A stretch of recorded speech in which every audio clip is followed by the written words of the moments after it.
Muito boa tarde para você que acompanha a CBF TV, iniciando daqui a pouco mais uma coletiva de imprensa, hoje com o Thiago Silva, zagueiro da Seleção Brasileira, zagueiro do Chelsea, campeão da Champions League desta última temporada. Obrigado, Thiago, pela participação. Vou chamar a primeira pergunta do Eduardo Menezes, ESPN Fox. Tudo bem, Thiago? Boa tarde para você, boa tarde para os companheiros, todo mundo que está aqui nessa coletiva. Thiago, queria que você falasse um pouco a respeito desse duelo, né? Tantas vezes você já enfrentou a seleção chilena, né? E é uma seleção que tem muita tradição, independente do momento que ela vive, tem muita tradição. Eu queria que você avaliasse um pouco esse adversário e o momento da seleção brasileira, por favor. Boa tarde, boa tarde. Eu acredito que é uma equipe de muita qualidade. Eu acho que não foi à toa que conquistaram 2 Copa América seguidas. Esse grupo é um grupo que sabe jogar esse tipo de jogo, independente do momento que eles que eles atravessam, né? São 7º nas eliminatórias e agora, se não me engano, venceram uma partida apenas, mas isso não quer dizer muita coisa, né? Quando se entra ali, principalmente se tratando de seleção brasileira, todos querem vencer, todos se preparam da melhor maneira possível e não tenho dúvida que vai ser um confronto muito difícil, muito complicado de ser jogado, mas o mais importante de tudo é que a gente está super preparado para enfrentá-los e tentar neutralizar as principais jogadas ofensivas deles para que a gente possa ter sucesso nesse confronto. Pergunta do Wellington Campos, Rádio Itatiaia. Obrigado, Vinícius. Meu querido Thiago, nesse período de Copa América, o Tite rodou bastante o grupo.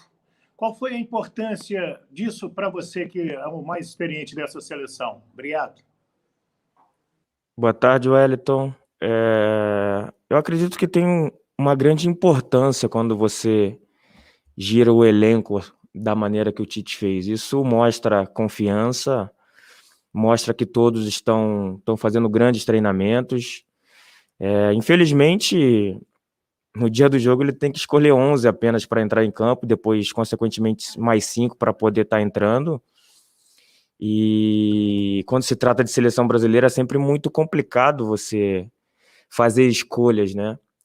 Mas acredito que ele tenha feito as escolhas para cada jogo, para cada momento. E o mais importante é que todo mundo está bem preparado. É uma comissão técnica que consegue, de alguma forma, preparar todos para estar apto a jogar. E nós, jogadores, entendemos super a decisão do treinador e procuramos estar à disposição no melhor alto nível possível. Seu Osiris Nadal caiu, começou, né? A nossa... Vamos com o Rafael Zarco, GE. Globo. Thiago, boa tarde para você, para todo mundo aí. Queria que você falasse um pouquinho você falou já do balanço dessa primeira fase, né, da seleção.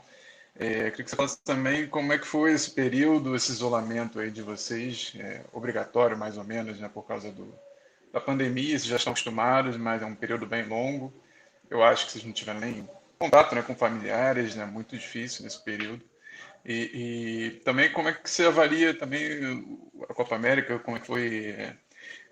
No início se falou muito sobre organização e tudo, vocês vão jogar no Newton Santos de novo, que era uma coisa que a CBF tentou evitar. Queria que você falasse também da organização da competição. Obrigado. Então, boa tarde. Em relação a esse longo tempo fechado, em uma bolha, a gente já vinha passando disso também nos clubes, né? E é uma situação bem complicada, porque, infelizmente, você tem que ficar apenas trancado, não pode ver um familiar, não pode, no dia de folga, poder sair e espairecer um pouco a mente, você fica pensando 24 horas no futebol, enfim, é inevitável você não pensar, mas o lado bom é que você se prepara, acredito que melhor para cada situação que está por vir, cada jogo.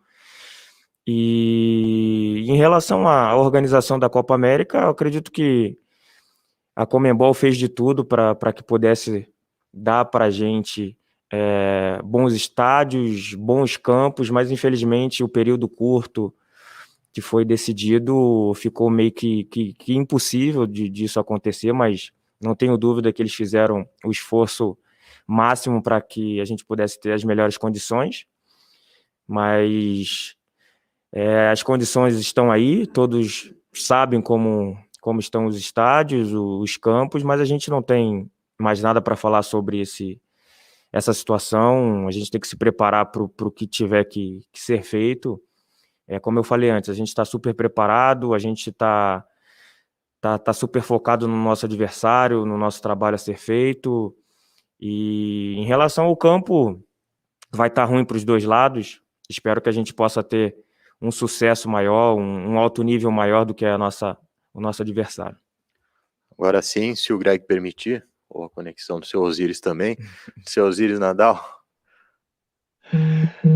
Tiago, Paraná te abraça. Prazer te ver, mesmo a longa distância, mesmo de uma forma virtual.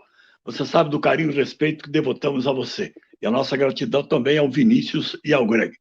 Como capitão da seleção brasileira, como uma das figuras mais importantes na história do futebol nacional, você trabalha com esse processo de que o Brasil é favorito para ganhar do Chile e para ganhar a Copa América. Como vocês tratam esse tema na reunião com vocês, com o Tite e, de modo especial, os jogadores? Então, eu acredito que o favoritismo dentro do futebol é bem comum, né? Bem natural. Mas nós, jogadores, deixamos essa parte para vocês da imprensa, para os torcedores, enfim. E, pelo momento, eu acredito que todos estão falando que o Brasil é favorito. Mas a gente sabe que o favoritismo ele fica fora das 4 linhas. Eu acho que você tem que fazer por merecer o resultado, né? A gente tem um lema que a gente leva aqui com a gente, que o Tite sempre passa, é merecer vencer, fazer o seu melhor possível, fazer melhor do que o seu adversário. E é isso que a gente tenta fazer a cada dia, a cada preparação, a cada jogo disputado. Embora eles não estejam passando por um bom momento, alguns jogadores lesionados, enfim, em dúvida se vão jogar ou não contra o Brasil, isso, no meu modo de ver, complica ainda mais o jogo, porque a nossa responsabilidade aumenta muito mais por parte de vocês da imprensa, que o Brasil é favorito, que tem que vencer porque eles estão com desfalque ou coisa parecida. Mas a gente sabe que o futebol é jogado dentro de campo, sem antes ser falado. A gente tem que procurar se preparar no mais alto nível possível para enfrentar essa equipe do Chile, que não foi à toa que foi 2 vezes campeãs da Copa América. André Galvão, na SBT. Tiago, muito boa tarde.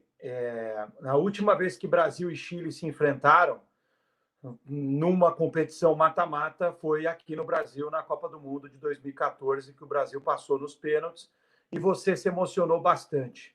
Aquele jogo ficou marcado, não tem como a gente não lembrar de você, da sua imagem, e depois daquilo, né, aquelas pessoas falaram muitas coisas a respeito de você, e você ganhou praticamente tudo. Né? Ganhou inclusive a Copa América, ganhou a Liga dos Campeões da Europa nessa temporada. Muita coisa aconteceu depois daquele jogo. Como é esse reencontro para você? Tem algum gosto especial por conta de tudo que você passou, simplesmente por você ter se emocionado aquela vez quando o Brasil passou pelo Chile nos pênaltis? Olha, eu acredito que o se emocionar, eu acho que você não se programa para ele. Eu acho que você não se prepara. Vou me emocionar agora, vou me emocionar amanhã. Enfim, eu acho que são coisas que acontecem ao natural. E fiquei muito marcado por esse episódio, negativamente, né? Infelizmente foi dessa maneira, mas eu, na minha consciência, estou super tranquilo em relação a isso. Foi uma tristeza muito grande durante um grande período, mas com certeza serviu também de aprendizado para que a gente pudesse, de alguma forma, se preparar para os seguintes objetivos, né? Os jogos decisivos. E o Chile, com certeza, é uma história bonita, porque, embora tenha sido o episódio da emoção, foi um dia vitorioso para mim, para a seleção brasileira. Então, ficou marcado, sim, esse dia, positivamente também por a gente ter avançado e ter conseguido o nosso objetivo momentaneamente. E enfrentá-los novamente, com certeza, isso não quer dizer que é uma revanche, que eu vou pensar tudo aquilo que aconteceu. Isso aí já ficou para trás. Hoje eu sou, vamos dizer assim, uma pessoa que tem uma experiência um pouco maior, e a gente sabe por quem chorar, por quem derramar lágrima nesses momentos. E se tiver que acontecer, as coisas vão acontecer naturalmente, não tem nada forçado. Quem me conhece sabe da maneira com que eu lido com essas coisas. Mas o mais importante é que eu continuo na seleção brasileira, continuo com orgulho de estar aqui, continuo motivado. E isso é a coisa que mais importa nesse momento. Pergunta do Marco Aurélio Souza, TV Globo. Thiago, boa tarde. Você fez questão ao longo dos anos de várias vezes deixar muito clara a vontade que você tem de defender a seleção, né? Você é de fato um cara que explicitamente faz tudo para jogar pela seleção brasileira. Você recentemente foi campeão da Liga dos Campeões da Europa, que é a maior competição de clubes, né? Competição que você também lutou tanto e conseguiu festejar dessa vez. Considerando esse amor pela seleção e já ter conquistado a Champions, que é o máximo num clube, você está pensando na Copa do Mundo 24 horas por dia, 365 dias por ano, Thiago? Fala, Marco Aurélio, tudo bem? Então, eu acho que é inevitável a gente não pensar em Copa do Mundo, mas eu acredito que primeiramente a gente tem que pensar nas eliminatórias, naquilo que vai nos dar a oportunidade de estar na Copa América. Quem me conhece sabe da maneira como eu trabalho, os sonhos que eu tenho, enfim. E conquistar a Champions foi com certeza um sonho maior, assim, em termos de clube. Mas me preparei muito para esse momento e continuo me preparando. A alegria que eu tenho de estar na seleção brasileira é muito forte. Contar uma pequena história do que aconteceu na final após a minha lesão, né? Sabia que não poderia continuar no jogo e, de alguma forma, prejudicar a minha equipe. E após a lesão ali, baixei a cabeça, coloquei a camisa meio que na cabeça, assim, me cobrindo, e passou um filme na cabeça, assim, sabe? Mais uma final de Champions. A do ano passado eu perdi, esse ano eu tô saindo lesionado, com jogo 0-0. O que eu pedi a Deus é que as coisas dessem certo naquele dia ali, e que a lesão não fosse muito grave, que pudesse me deixar fora da seleção brasileira, sabe? Então, ao mesmo tempo que eu estava perdendo uma final de Champions, saindo lesionado, eu pensava também que eu poderia, de alguma forma, deixar a seleção brasileira. E desde a minha apresentação aqui, eu sabia que eu não poderia jogar os 2 primeiros jogos e, consequentemente, me preparar para o início da Copa América. E a comissão técnica, com certeza, tem uma grande participação nisso, porque acreditar numa atleta da maneira como foi conduzida, para mim é um motivo de grande orgulho, e pode ter certeza que a gente, quando vem para cá, vem pensando em fazer o máximo também por eles, porque fora de campo eles são sensacionais também como seres humanos. Monique Danello, TNT Esportes. Tiago, boa tarde.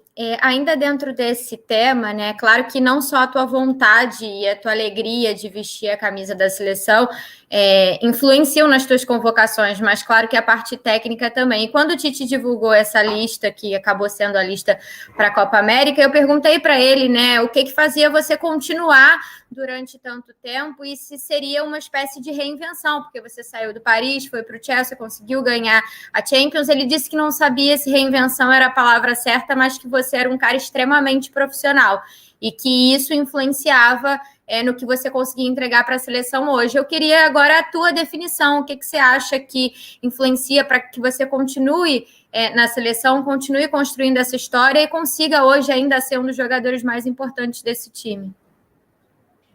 Então, Mônica, eu acredito que Se eu não me engano, eu vi um pouco dessa parte dos se reinventar, se eu não me engano, foi a palavra usada, né?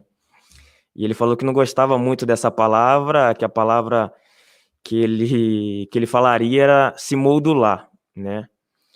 Então, já que ele não gosta de se reinventar, porque a gente já foi inventado, enfim, a gente se modular conforme as coisas vêm acontecendo. Eu sou um cara que me preparo muito para estar jogando em alto nível.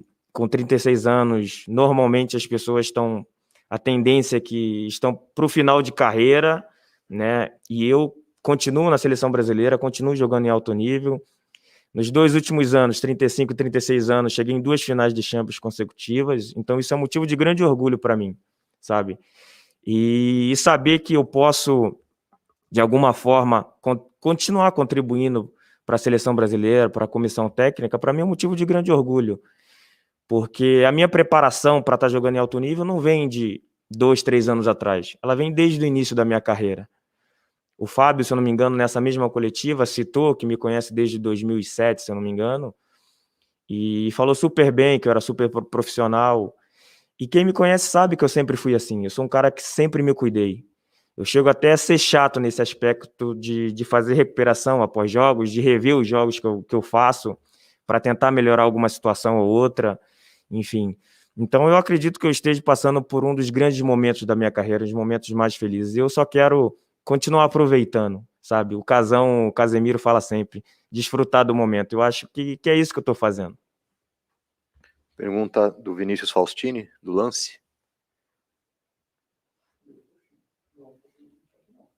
Do Zé Alberto Andrade, Rádio Gaúcha.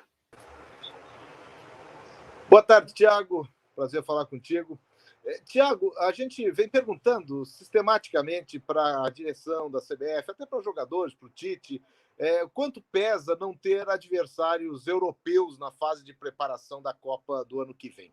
Vocês jogam lá, você é um cara que tem uma vivência impressionante de Europa, uma vivência vencedora, é um campeão na Europa.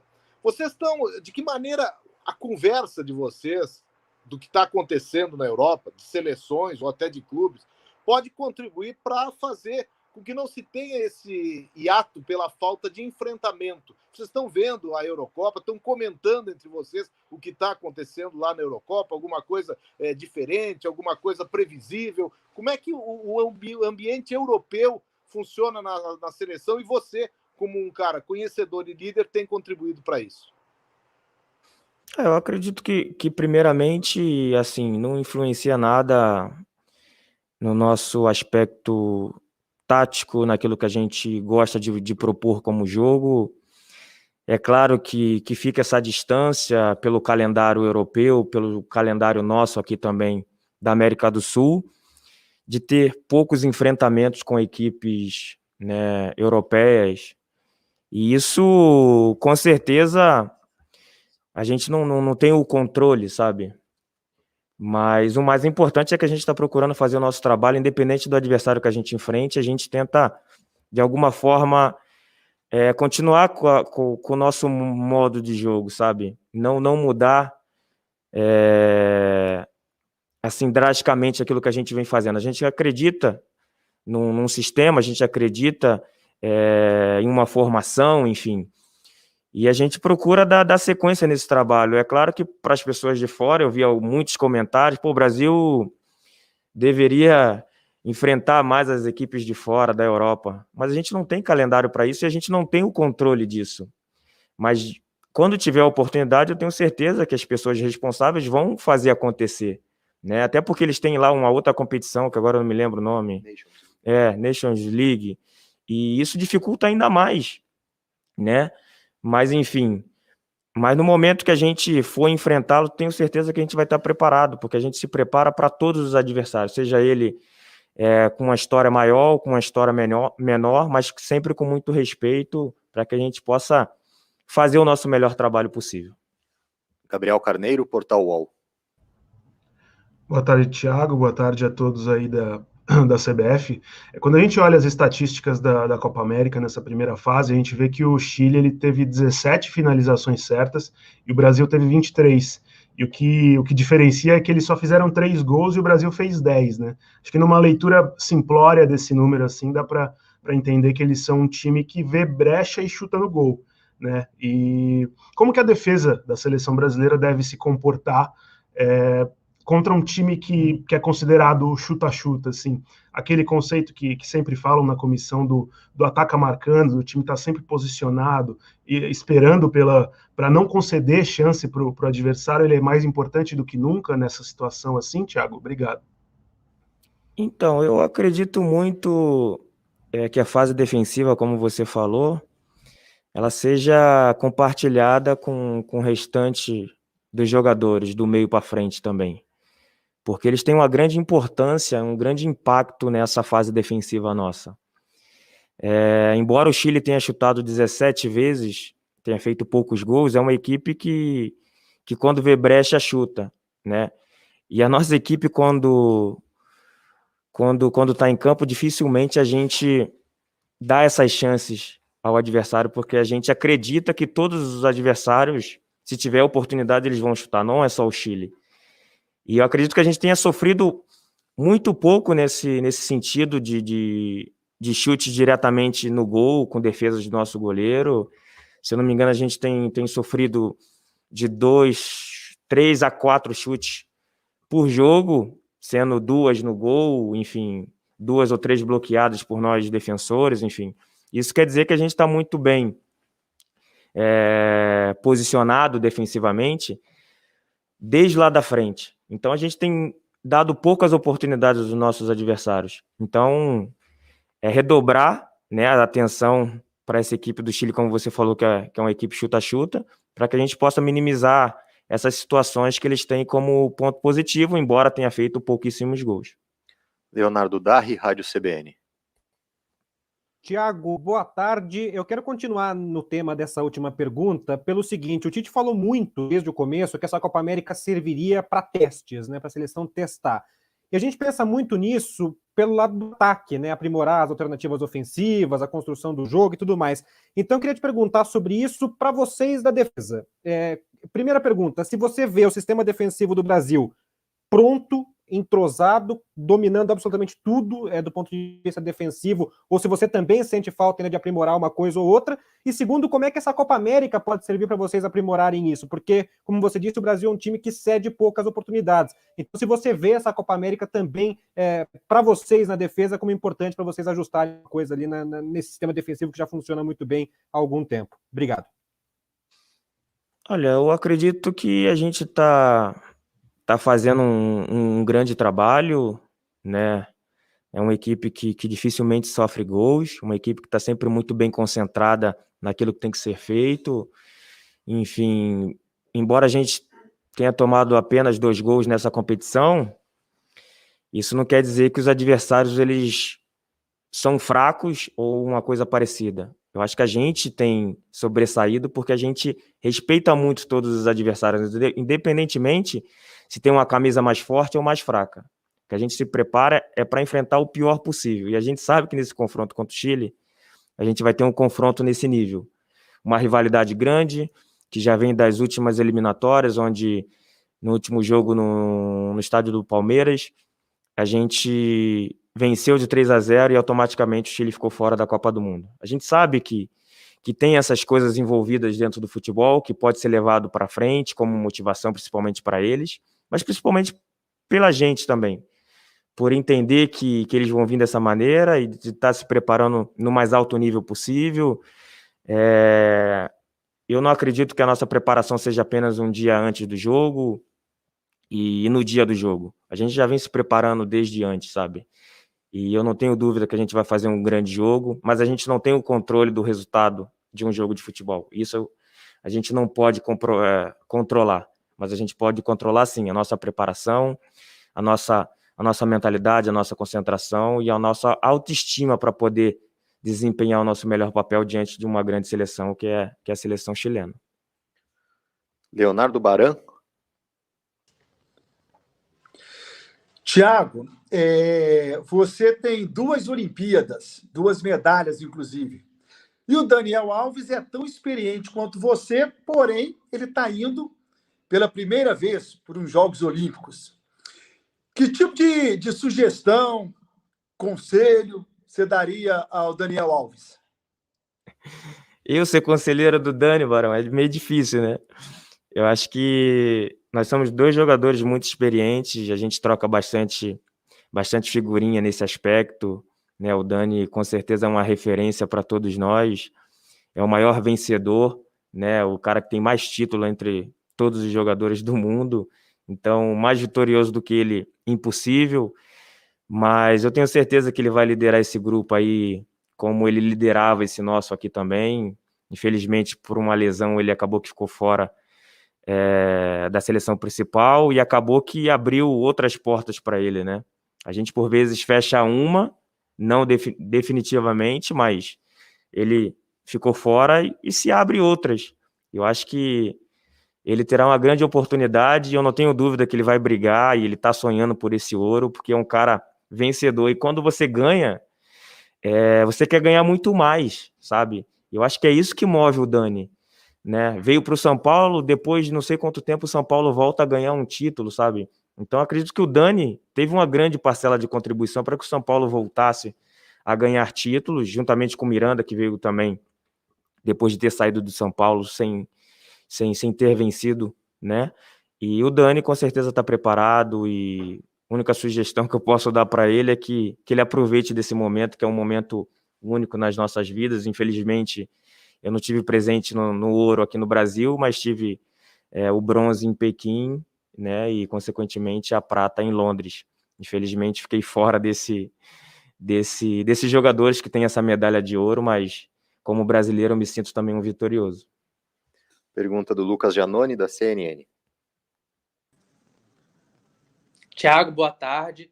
Eu gostaria que você fizesse uma comparação do Thiago possível convocado para a Copa do Mundo de 22 com o Thiago da última Copa. Você acha que você evoluiu taticamente, a experiência? Como que foi esses 4 anos de diferença da última Copa para possível convocação para essa Copa agora de 22? E se depois do Mundial você pretende voltar para o Brasil? Muito obrigado. Fala, Lucas. Então, assim, eu posso fazer uma comparação do Thiago da última Copa para o Thiago atual. Não posso fazer uma projeção para 2022, sabe? Mas, com certeza, a gente aprende, né? Principalmente em Copas do Mundo, de 4 em 4 anos, você tem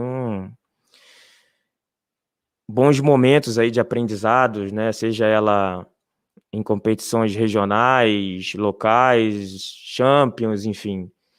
E nesses últimos anos, com certeza, o aprendizado foi incrível.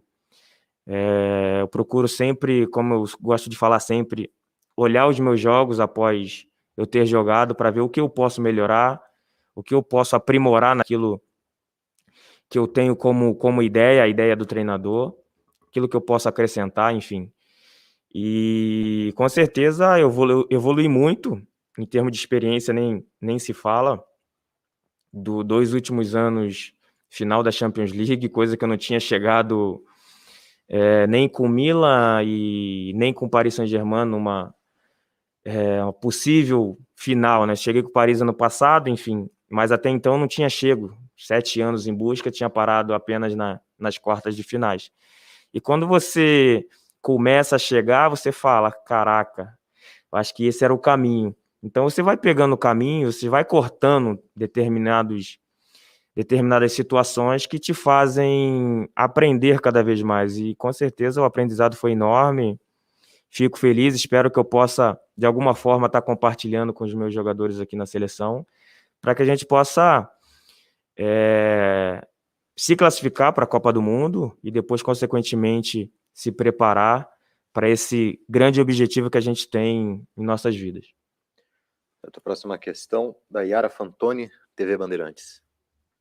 Thiago, boa tarde. Eu vou um pouquinho mais longe. Eu vou voltar lá em 2014, quando a gente fala de Chile, não tem como lembrar daquele jogo decidido nos pênaltis, lá no Mineirão. O que mudou mesmo do Thiago e da seleção, de lá para cá, e pensando o que muda no time agora, que o Sanches pode ser a novidade nessa partida de sexta-feira. Foi ele que marcou lá. O que muda, principalmente para vocês na zaga, com o Sanches em campo? Eu acredito que a tensão, né? É um jogador que em 2014 já era uma referência, hoje continua sendo, né? Jogador de alto nível. A gente ainda não sabe qual é a real situação dele para o jogo contra a seleção, né? Que ele vem de uma lesão, enfim. Mas espero que ele possa estar em campo, porque a gente gosta sempre de enfrentar os grandes atletas, os atletas referências, porque a gente sabe o quanto a gente se prepara para esses momentos e o quanto é ruim a gente estar lesionado quando se tem um jogo decisivo. Então, espero que ele possa estar bem recuperado para que a gente possa se enfrentar mais uma vez. Já tivemos outras oportunidades na Europa e sempre foi muito difícil enfrentá-lo. Mas a gente não foca apenas num jogador, a gente foca numa seleção que tem uma estrutura, que tem um grupo vencedor de muita experiência, que já são capacitados e bem ciente desses momentos decisivos que tem que se fazer. Então, por esse aspecto, a gente tem que tomar total cuidado, porque é uma equipe que gosta de jogar, é uma equipe que se dedica ao máximo à sua seleção. E a gente, o mais importante de tudo é que a gente está preparado para poder enfrentar eles no mais alto nível possível. Pergunta do Marcos Paulo Lima, do Correio Brasiliense. Olá, Thiago, boa tarde. A minha pergunta para você é a seguinte: primeiro, uma colocação. Um dos grandes títulos do Tite, aquele de 2001 pelo Grêmio, aquele time jogava no 3-5-2, com 3 zagueiros. Você atua também num time com 3 defensores. E na Eurocopa agora, se eu não estou enganado, várias seleções estão jogando num sistema com 3 zagueiros. Eu fiz pelas minhas contas aqui, nas quartas de final, tem 5 seleções que jogam com uma linha de 3 defensores. Você acha que esse sistema tático é importante para o Brasil ter no repertório até a Copa de 2022? Principalmente porque a gente tem pelo menos 3 zagueiros ali rápidos, né? Temos o Thiago, temos você, o Éder Militão e o Marquinhos. Ou seja, é possível formar uma linha de 3 defensores. Você acha que é importante ter esse sistema no repertório até 2022? E quais são as vantagens desse sistema? Muito obrigado. Então, eu acho que é importante você ser sólido defensivamente, independentemente da numeração citada, 3 ou 4 atrás, enfim. Eu acho que o equilíbrio é a base de tudo. E eu acho que mesmo a seleção jogando com uma linha de 4, é uma seleção muito, como é que eu posso te dizer? Muito forte defensivamente. A gente sofre poucos gols, né?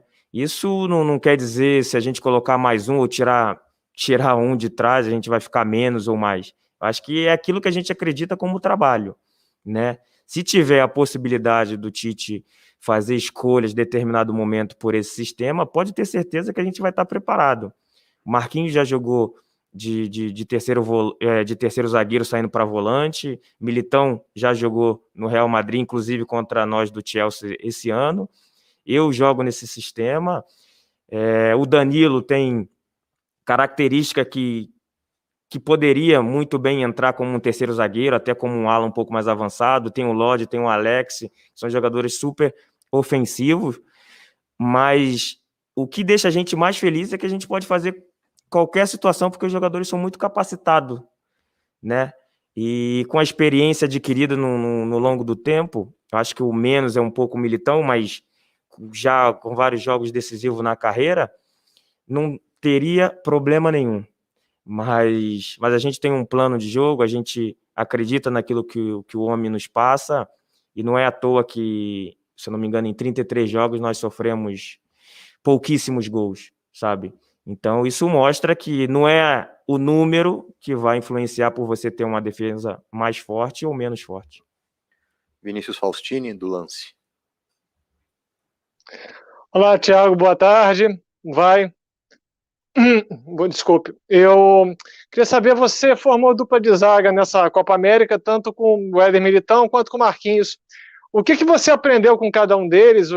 Quais são as características de cada um assim que chamam mais sua atenção? Obrigado, um abraço. Cara, embora eu seja o mais experiente dos dois, quer dizer, do grupo, né? Isso não quer dizer que a gente não aprenda, a gente sempre vai aprendendo a cada dia, seja com jogadores mais novos ou com jogadores, teoricamente, da mesma faixa etária nossa. Aprendi muito com o Daniel, continuo aprendendo com ele a cada dia, com o Daniel Alves. E se tratando de Marquinhos e Militão, a gente não tem dificuldade nenhuma em jogar junto, sabe? Joguei com o Marquinhos, já joguei com o Militão, e você vai aprendendo as situações. Como eu era, na ocasião, eu era muito jovem também, eu acreditava muito na minha velocidade. E eu acredito que o Militão, ele acredita muito na velocidade dele, é um cara muito rápido. E por vezes, ele perde um pouquinho por saber que ele vai recuperar. E isso eu tive como aprendizado quando cheguei no Milan, enfim. E é isso que eu procuro passar para eles em termos de ensinamento, né? Mas você vê um jogador com tão pouca idade jogando no Real Madrid em alto nível, sabe? Eu falei para ele no final do nosso confronto contra o Chelsea, eu falei, pô, irmão, continue assim, não tô aqui para estar te motivando porque eu te venci. Não, porque realmente você está fazendo um grande ano. Continue assim, que com certeza a gente vai estar jogando aí na seleção durante muito tempo ainda. E eu acredito que agora, a partir dessa saída do Sérgio, ele vai ser um dos pilares dessa equipe do Real Madrid. Então isso mostra a confiança também que o clube tem um jogador tão novo que já tem vários jogos decisivos de alto nível. O Marquinhos eu dispenso comentário, porque é um cara que eu joguei durante 7 anos, um cara que me ensinou muito no dia a dia, mesmo sendo 10 anos mais novo do que eu. É um cara que parece que, dentro da experiência, tem a minha idade, conforme ele fala, conforme ele coloca as palavras. É um cara muito consciente, muito inteligente, e sem falar como jogador, é um jogador que no meu modo de ver, está no top 3 de zagueiros do mundo já, e mais cedo ou mais tarde vai estar na seleção da FIFA, já acredito que já nesse próximo ano, porque fez uma excelente Champions, ano passado também fez. Enfim, é um cara que vai te ensinando, mesmo sem ele ter essa noção, sabe? Faz coisas que jogadores da idade dele normalmente não faz. Pergunta do Fernando Fontana, da Rede TV. Tiago, boa tarde.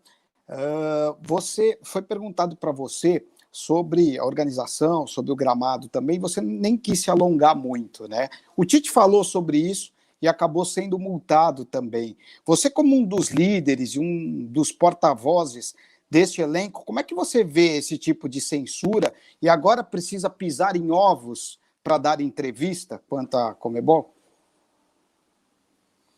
Fernando, assim, não é pisar em ovos, mas eu acho que a gente tem que respeitar uma instituição que no meu modo de ver, com pouco tempo, tentou fazer muita coisa. Mas, infelizmente, você fica meio que preso. Infelizmente, são coisas que acontecem e são coisas que não vão acrescentar mais para que a gente consiga mudar tudo que está aí na frente. A gente sabe como é que está e a gente sabe da maneira com que tem que jogar. Além de enfrentar a situação do campo, a gente tem que enfrentar um grande adversário, mas eu acho que o pisar em ovos ficou um pouco forte, mas eu acho que a gente tem que respeitar um pouco a hierarquia, tudo que foi feito para que a gente pudesse realizar essa Copa América, embora com 10 dias apenas de preparação, e isso com certeza dificultou muito a logística de cada seleção, mas é uma coisa, se for falada, não vai melhorar, sabe? E de repente vai trazer coisas negativas, e não é isso que a gente quer nesse momento. A gente quer preparar o nosso jogo contra uma grande seleção, independente do gramado. A gente já chegou aqui a quase 40 minutos de entrevista com o Thiago. Vou chamar as 3 últimas questões. Liberar o Thiago Silva para dar uma descansada antes do treino. Seleção brasileira treina às 15h30 aqui no CT da Granja Comari, em Teresópolis. Por favor, Rodrigo Correia, canal Vamos. Thiago, boa tarde. Minha pergunta é sobre sua relação com o Marquinhos. Você falou agora que se jogaram 7 anos juntos, ele é 10 anos mais novo. Você vê ele como um sucessor seu, vamos dizer assim, tanto no PSG, que ele herdou a faixa de capitão, quanto aqui na seleção brasileira? Eu quero saber se vocês conversam sobre isso, se tem essa relação. Não, eu nem gosto do Marquinhos, falar a verdade.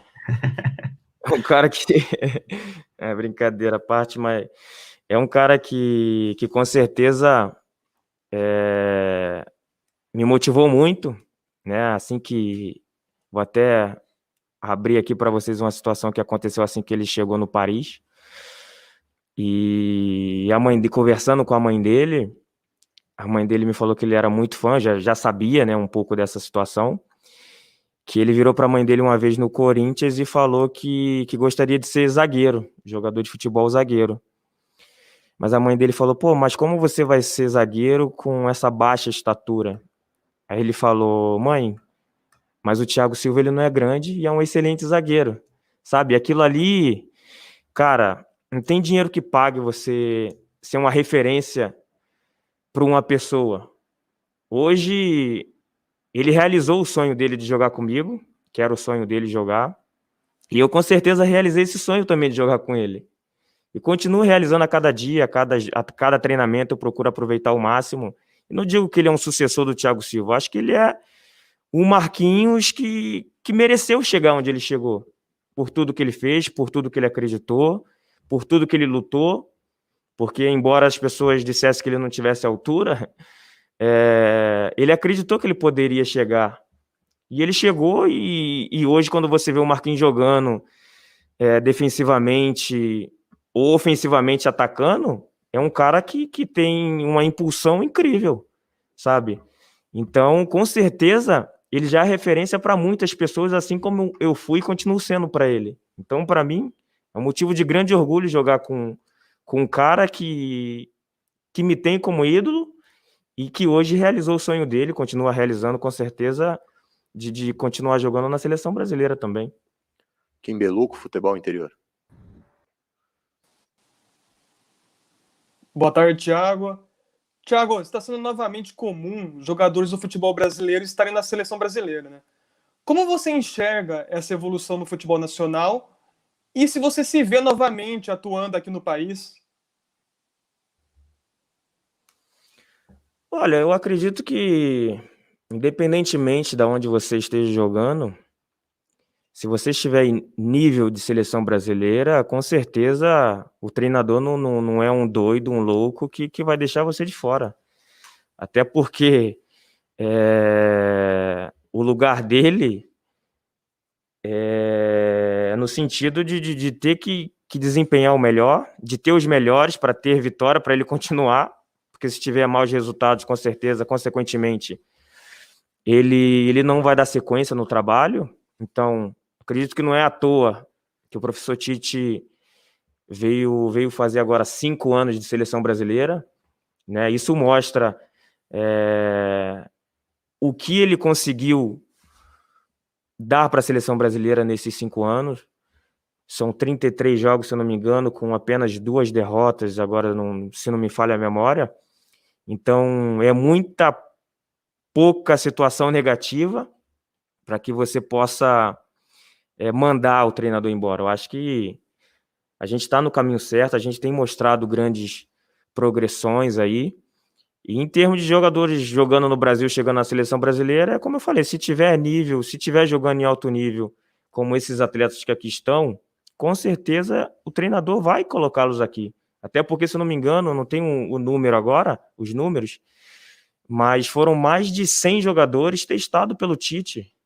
E muitos que jogam no Brasil. Isso eu acho que não quer dizer absolutamente nada. Muito pelo contrário. Para mim, os que jogam no Brasil são craques. Porque a maioria dos campos não te dá a condição de você jogar no seu maior nível. A gente sabe. Eu já joguei e sei o quanto é difícil. Então, os jogadores que jogam aqui, eu procuro sempre falar isso. Eles são craques por jogar em cada campo e ter que viajar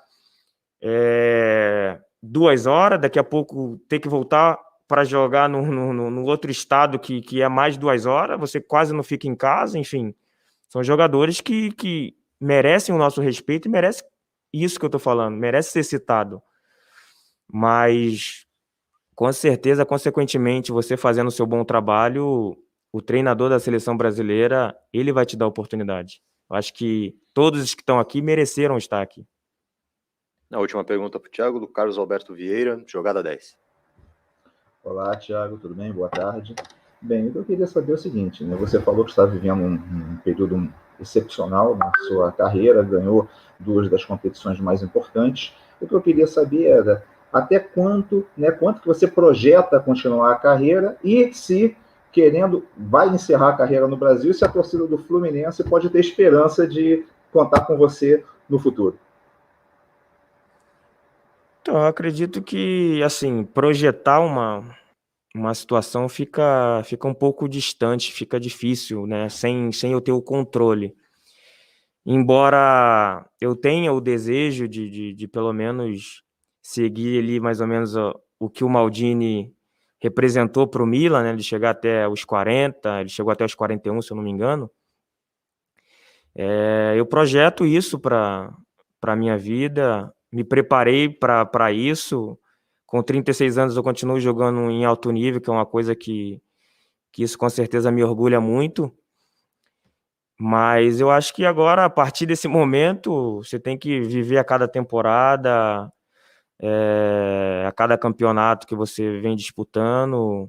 A gente sabe que o físico ele já não é o mesmo de 2 anos atrás, 3 anos atrás, já muda muito em termos de recuperação de um jogo para o outro.